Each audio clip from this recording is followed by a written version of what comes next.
अकोला वाशिम जिल्हा सहकारी बँकेला दिनांक 23 जून रोजी मुंबई येथील कार्यक्रमात सहकार राज्यमंत्री पंकज भोयर यांच्या हस्ते वैकुंठबाई मेहता उत्कृष्ट जिल्हा पुरस्कार व बँकेचे अध्यक्ष संतोषदादा कोरपे जीवनगौरव पुरस्काराने सन्मानित करण्यात आले.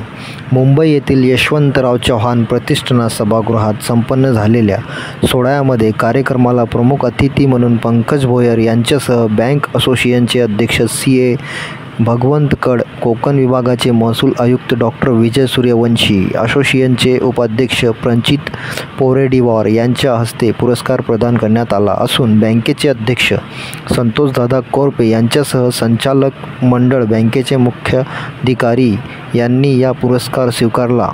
अकोला वाशिम जिल्हा मध्यवर्ती सहकारी बँकेने यशस्वी कारकिर्दीची 116 वर्षे पूर्ण केली असून भारतातील उत्कृष्ट व सक्षम जिल्हा बँक म्हणून मानाचे स्थान पटकावले आहे. महाराष्ट्रातच नव्हे तर देशपातळीवरही आपल्या बँकेचे नाव लौकिक केल्याने सहकार क्षेत्रातील या उल्लेखनीय योगदानाची दखल घेत Maharashtra state co-op association Mumbai यांच्या वतीने बँकेला के.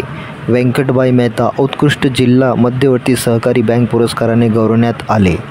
महाराष्ट्रातील सहकार क्षेत्रातील अनेक मान्यवरांच्या उपस्थितीत हा सोहळा संपन्न झाला. के. विष्णू अण्णा पाटील जीवनगौरव पुरस्काराने संतोषदादा कोरपे यांना गौरवण्यात आले. तरुणांनी व महिलांनी सहकारात यावे तसेच बँकेचे सर्व सन्माननीय संचालक व बँकेचे कर्जदार, ग्राहक, शेतकरी, शेतमजूर, कर्मचारी, हितचिंतक यांच्या सहकार्यामुळे हा पुरस्कार असून या सर्वांचे योगदान असल्याचे सांगितले. पुरस्कार सोहळ्याला अकोला वाशिम जिल्हा बँकेचे संचालक मंडळ व अधिकारी वर्ग उपस्थित होते.